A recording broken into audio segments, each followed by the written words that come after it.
बिस्मिल्लाहिर्रहमानिर्रहीम। अस्सलामु अलैकुम वरहमतुल्लाहि वबरकातुहू। नहमदुहू व नुसल्ली अला रसूलिहिल करीम। अम्मा बाद। मुहतरम नाजरीन, अल्लाह रब्बुल इज़्ज़त से दुआ है कि हमारे इस वीडियो को जितने लोग भी आखिर तक सुने, अल्लाह इनकी नेक और जायज़ तमन्नाओं को जल्द से जल्द पूरा फरमाए। प्यारे दोस्तों, हमारे आज के इस वीडियो का मौजू है मुफ्ती नकीबुर रहमान। इस वक्त सोशल मीडिया पर इनकी खूब चर्चाएं हो रही हैं क्योंकि इन्होंने काम ही कुछ ऐसा किया है। नाजरीन, जुमे की नमाज में चंद दिनों के बाद आने वाला बकरीद के मसले को लेकर गलत तरीके से बयान करते हुए ये मुफ्ती साहब अपने ही बात में बुरी तरह फंस गए। इनकी बात को सुनते ही बरेली अवाम दो ग्रुप में बढ़ गया। कुछ बरेलियों ने तो मुफ्ती नकीबुर रहमान को जम कर पीटा, यहाँ तक कि इनका इस गलत बयानी के चक्कर में एक हाथ भी टूट गया। नाजरीन, मुफ्ती साहब ने बकरीद के मसले को लेकर कौन सी ऐसी बात कह दी कि लोगों को उनकी बात नागवार गुजरी और अपने ही लोगों के ज़रिए इनको जलालत का सामना करना पड़ा।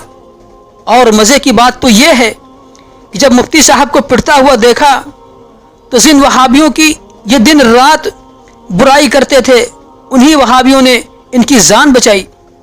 नाजरीन, कुरान में आया है, अतो इज़्ज़ो मन तशा अतो ज़िल्लो मन तशा, इज़्ज़त और ज़िल्लत तो अल्लाह के हाथ में है। जिस तरह से सारी दुनिया के इंसान मिलकर अगर किसी एक इंसान को जलील करना चाहें और अल्लाह उसको इज्जत बख्शना चाहे, तो सारी दुनिया वाले मिलकर उस एक शख्स के एक बाल को भी नुकसान नहीं पहुंचा सकते। शर्त यह है कि इस तरह की मदद अल्लाह रब्बुल इज़्ज़त की तरफ से उस शख्स के लिए आता है जो दीन इस्लाम का पाबंद होता है। मुफ्ती साहब दीन के इतने बड़े पाबंद थे, अभी आपको इस वीडियो में अच्छी तरह से समझ में आ जाएगा। सोशल मीडिया पर ये दिन रात नफरतों के मंडी थोक के भाव में लुटाते हैं, जहां नफरतों के बाजार ऐसे गर्म हो रहे हैं कि मुसलमान ही मुसलमान का दुश्मन बनता जा रहा है। लेकिन मुफ्ती साहब को शायद मूसा अलैहिस्सलाम का यह वाक़या बिल्कुल याद ना रहा हो। जिस तरह से मूसा अलैहिस्सलाम की हिफाजत अल्लाह रब्बुल इज़्ज़त ने फिरऔन से खुद उसी के घर में करवा कर दिखाया, क्योंकि अंबिया अलैहिस्सलाम मासूम होते हैं, उनसे कोई ख़ता नहीं होती। लेकिन इंसान गलतियों का पुतला होता है, जाने अनजाने में गलतियां होती रहती हैं। इसलिए कम से कम रोज़ाना सोने से पहले 100 मरतबा इस्तग़फ़ार पढ़ लेना चाहिए। लेकिन मुफ्ती नकीबुर रहमान अपनी गलती मानने पर तैयार ही नहीं थे, इसलिए तो बरेलियों ने इनको जम कर धोया, तब जाकर इनका होश ठिकाने में आया। दोस्तों, ये वाक़या गुज़िश्ता जुमे में कहाँ पर पेश आया, यह भी अपने आप में बहुत बड़ी बात है, क्योंकि उत्तर प्रदेश के एक छोटे से गांव में, जहां पर मुसलमानों की बहुत घनी आबादी है, इस गांव में तकरीबन 60% बरेली और 40% देवबंदी रहते हैं। लेकिन मुफ्ती नकीबुर रहमान ने बकरीद के मौक़े को लेकर कुछ ऐसी बात कह दी कि अपने ही लोग इनके जान के दुश्मन बन गए। इनकी बात का बुरा तो देवबंदियों को लगना चाहिए था, क्योंकि मुफ्ती साहब सोशल मीडिया के ज़रिए हमेशा देवबंदियों की बुराई ही करते रहते हैं। ये हमेशा अपने बयान में लोगों को भड़काते रहते हैं। प्यारे दोस्तों, एक हदीस का मफ़हूम है कि जो शख्स ये चाहता हो कि दीन इस्लाम से दुनिया में सिर्फ उसका ही फ़ायदा हो या दुनिया में उसकी खूब शोहरत हो, वो आदमी चाहे जितना बड़ा आलिम ही क्यों ना हो, अल्लाह उसको इस तरह से जलील कर देता है कि वो शख्स दुनिया के सामने एक मिसाल बनकर रह जाता है। इसलिए तो अल्लाह रब्बुल इज़्ज़त ने हर इंसान को 2 हाथ, 2 पैर, 2 कान, 2 आँख दिए और 1 मुँह अता फरमाई कि ज़ुबान से जब भी कोई अल्फाज निकालना तो सोच समझ कर बोलना। लेकिन जब इंसान बगैर डरे हुए इस ज़ुबान से गलत हदीस बयान करने लगता है तो इसका असर उसके साथ साथ आवाम पर भी पड़ता है, और उसकी नहुसत ये होती है कि एक वक्त ऐसा भी आता है कि ऐसे लोग حدیث کو غلط طریقے سے بیان کرنے میں بالکل پرہیز نہیں کرتے۔ یہ مولانا صاحب اپنے ہر تقریر میں دیوبندیوں کا برائی کرتے رہتے ہیں، جیسے کہ آپ نے ان کے تقریر کو سنا ہوگا کہ دیوبندیوں کی برائی کرنا فرض ہے، دیوبندیوں کے یہاں کھانا کھانا حرام ہے، ان سے بات کرنا بھی حرام ہے، ان کے یہاں نکاح کرنا بھی حرام ہے، وغیرہ وغیرہ۔ یہ مولانا فرماتے ہیں کہ روزہ چھوڑ دینا، نماز چھوڑ دینا، حج اور زکوٰۃ چھوڑ دینا، اس سے آپ کا ایمان بچا رہے گا، لیکن اگر آپ نے دیوبندیوں سے دوستی بنایا تو آپ کا ایمان ختم ہو جائے گا۔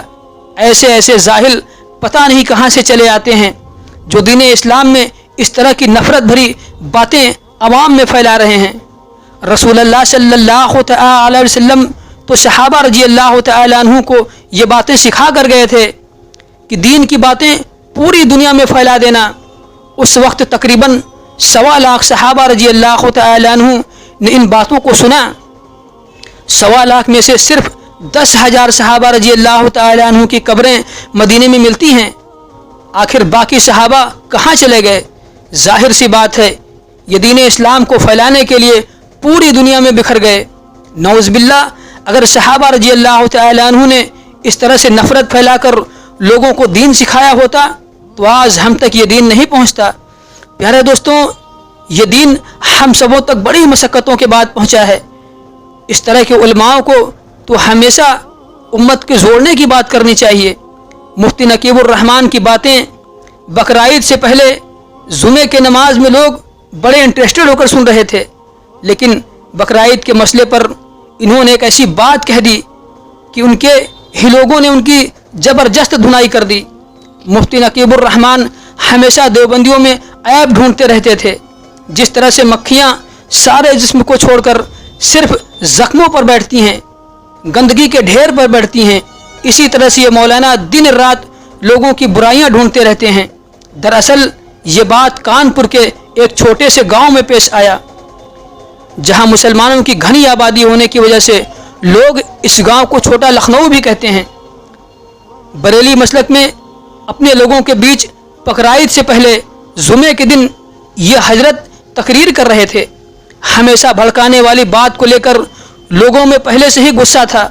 اسی دوران مفتی نقیب الرحمان نے جیسے ہی اپنے بیان میں کہا کہ بقرعید کے دن اپنے جانور کا گوشت دیوبندیوں کے یہاں بھیجنا یا دیوبندیوں کے یہاں سے آیا ہوا ان کے جانور کا گوشت لینا حرام ہے، بس یہی بات بریلی مسلک کے لوگوں کو اتنا ناگوار گزرا کہ یہ باتیں سنتے ہی اس مولانا کو پیٹنا شروع کر دیا۔ اس پٹائی میں مولانا نقیب الرحمان کا ہاتھ بھی ٹوٹ گیا۔ اللہ کا شکر ہے کہ موقع پر دیوبندیوں نے آ کر مفتی صاحب کی جان بچائی۔ پیارے دوستوں، آپ سے گزارش ہے کہ ہمیشہ پیار محبت بھری باتیں کریں، سنتوں کے مطابق زندگی گزاریں، نمازوں کی پابندی کرتے رہیں۔ ویڈیو پسند آئے تو لائک کر دیں، چینل کو سبسکرائب کرنے کے بعد بیل آئیکن کو پریس کر دیں، اور اس ویڈیو کو ثواب کی نیت سے اپنے مسلم بھائیوں اور بہنوں میں خوب شیئر کریں تاکہ مسلمان بھائی آپس میں مل جل کر سنتوں کے مطابق زندگی بسر کریں۔ اور کمنٹ باکس میں رسول اللہ صلی اللہ علیہ وسلم لکھنا بالکل بھی نہ بھولیں، اس سے آپ کو 30 نیکیاں مل جائیں گی جو کل قیامت کے دن آپ کے نجات کا ذریعہ بنیں گی انشاءاللہ۔